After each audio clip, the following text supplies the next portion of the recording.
Our guest today is Elizabeth Buko, a 33-year-old British Nigerian, author and financial coach. Elizabeth is going to also talk about breaking unhelpful loyalties, standing up for herself, and creating a new career path. If your dad didn't even come back for you, how will you be good enough to run a business? But no one taught me how to think about the mental obstacles that we face. One of your fears was that you were losing yourself, which meant that you could also lose your marriage. How did you overcome that? Because I know you're still married. The fear started and it rooted because, my dad wasn't around during the early years of my life. My parents weren't married, but they had broken up. They were no longer together. And deep down within me, I always felt that if we had more money, he would have been around. And that's not because of it. My dad had, he had his financial means and he was very comfortable. But I always felt that if I had more money, that he would stay around, or if he loved me more, he would be there. And therefore, and it was very rooted in the fact that we didn't have that much at the initial, when we first moved back and I was really young. Eventually my mom's career took off, and that initial experience I remember kind of just made me feel one. I remember saying to my mother that I wasn't going to get married young. I definitely wasn't going to get married till I was maybe 40. I knew myself, till I had all this money, till I had gotten to this place of success, so that I would never ever need to rely on a man. But that didn't happen, and I fell in love with an amazing man. I got married in my 20s, and then fast forward to losing this job, and then those feelings, I thought I had completely forgotten them, but those feelings of, my mom was a bit, when I was younger, she was a bit broke, and my dad wasn't there. Those feelings came back, and it made me feel like now I'm a bit broke, I have no job, that I'm not useful anymore. And the idea that I wasn't useful meant that, to me, that why would my husband want to be around if I'm not bringing any value to him or to the marriage? I wasn't doing anything, I wasn't bringing value to the home, and therefore I would probably just lose it. And that was a huge fear, and it doesn't necessarily make sense. I know how that would come into play. But it was very real. It was very real.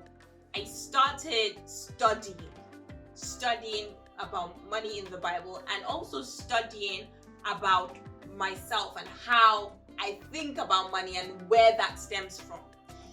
And throughout the main thing, the several things that happened, but the main thing that happened was the choice to decide to believe what God says about me. Now, and so I chose to believe what God said about me, and I chose to say that back about myself, as opposed to consistently believing what I'm saying about me. And one thing I noticed about what I was saying about myself, it wasn't from me, and it wasn't really from God. It was from TV advertisements. It was from people I'm seeing on the road. It was from social media. It was from Hollywood movies. It was from different things that I was picking up around me. I'm going down and I'm watching somebody, and the person has 6 kids and they're doing all these things, and I say, oh gosh, I don't even have sex and I can't do this. So then that thing will stick. Oh, you're useless, you're not good enough. Or I see some kind of advertisement about how a woman's body should look after someone has had kids, or I see something on social media about people, and those kind of false messages, I was actually accepting them as truth.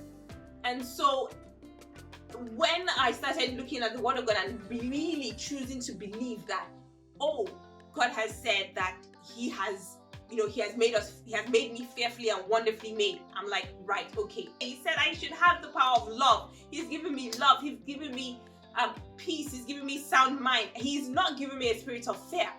And when I remember reading that passage, I was like, okay, that means that anytime I have this spirit of fear, especially when there's nothing to be afraid of, there's no car that's about to hit me, then it's not from God. So I need to check it. I need to check those impulses. I need to check that input and check where it's coming from and reject it if it's not. So now let's talk about wealth from little. What were the challenges you experienced? So that's one question. And then the other question is, what are your fears now?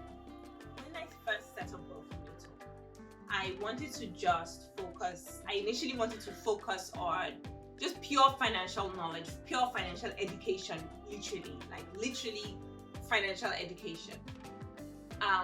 But deep down, I remember that conversation that I had with God in terms of how do I bring Him glory? How do I bring Him glory through this?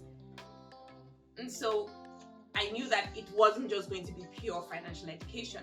And so the first challenge was actually being vulnerable in the business, like letting people know how I overcame things, and being vulnerable in two ways. One, in letting people know the things that I suffered with, or the things that didn't go so well, and also letting people know the things that went so well, because the fear that people will think that I'm all about money, or that I haven't really been through anything, or that maybe I really can't help them because I haven't been through enough, or I've been through too much. That's not really what they wanted. So many different voices were coming up, and that was, that kind of held me back, thinking, well, am I really good enough? And that was continually resounding in my head. I'm not good enough for this. And when that thought would come, and in different forms, because there was one time, I'll tell you, I had the best email, well, not the best, but one of the best emails I had was when I started talking about God and money, and someone sent me an email telling me that God, basically that I was on my way to hell, and talking about God and money, the only security is Jesus, and if I'm talking about financial security, there's no security in money, blah blah blah, and giving me some resources so I can save my soul and stuff like that. So I needed to focus on one, right? And so as interesting as that conversation was, it still reminded me, like, am I really, really good enough for this? I've had things in my life, like, my husband would ask me, oh, did I sort something for the kids? And let's say I forgot. And it's something as simple as that, while I was building the business, something as simple as that would just trigger a watershed moment. And because it would trigger, like, you're really not good enough. If you can't really sort out your kids, how can you run a business? If you can't really remember to do these things in your home, how can you run a business? If your dad didn't even come back for you, how will you be good enough to run a business? And that really held me back for a while, because I was like, so I almost gave in to those thoughts.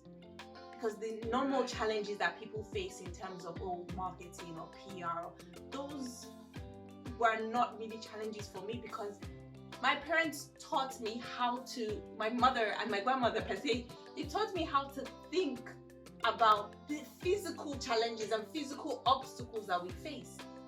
But no one taught me how to think about the mental obstacles that we face. How is your business doing now? It's actually opposite of what I thought, it's amazing. I get clients who say to me, this is the best money I've spent this year. And it literally brings me down to tears. The business is going strong. We are, I help women from all over the country and overseas as well. And most of them are professional women. Some of them are entrepreneurial women, and we work through their financial strategies, their financial plans and their financial education, but we also look at their money mindset, and we look at things that are holding them back mentally, things that are holding them back spiritually. And a big part of my business as well is praying with my clients as well, and praying with them and supporting them, and it's been going well, and it still is. Okay. So in terms of goals for Wealth for Little, where do you see this business going? With Wealth for Little, I will continue to expand, but I've been given this new vision, and it's based on Matthew 25, and it's about the talents, the parable of the talents. And it's about the talents, one was given 5, one was given 3, one was given 1. And the one that was given 1 did nothing with it. And the one that was given 5, they got double because God blessed them. And the one that was given 3 got double because God blessed them. And going forward, I'm bringing that vision to my community, and that's what I have in plan for the next half of the year, is bringing that vision to my community, helping them see that God does want to bless us, but you have to do something with what you have in your hand. And as we do things with what we have in our hands, He's going to double it and double it. And I see myself being able to bring this message to the next 1,000 women in the next 6 months of the year, here in the UK and other places of the world. Wow. So we're going to keep our fingers crossed. Or how can we help you? What is the one thing that we can do as a community to help you to keep going? Support me there on social media. I'm on Facebook at Wealth from Little. I'm on Instagram at Wealth from Little. You can support me by sharing my content, and if you know somebody who might be blessed by anything that I'm doing, you can always invite them. I have monthly workshops as well, and monthly masterclasses that I run that are completely free, and every woman is welcome to join them as well. So yeah, those are great ways to assist and help spread the message. What's your final word to one woman today? My one encouragement for you out there is, you can have what you want, but be very clear on what that is, and make sure that it's actually your desire for yourself, not someone else's desire. Otherwise, you'll never feel fulfilled.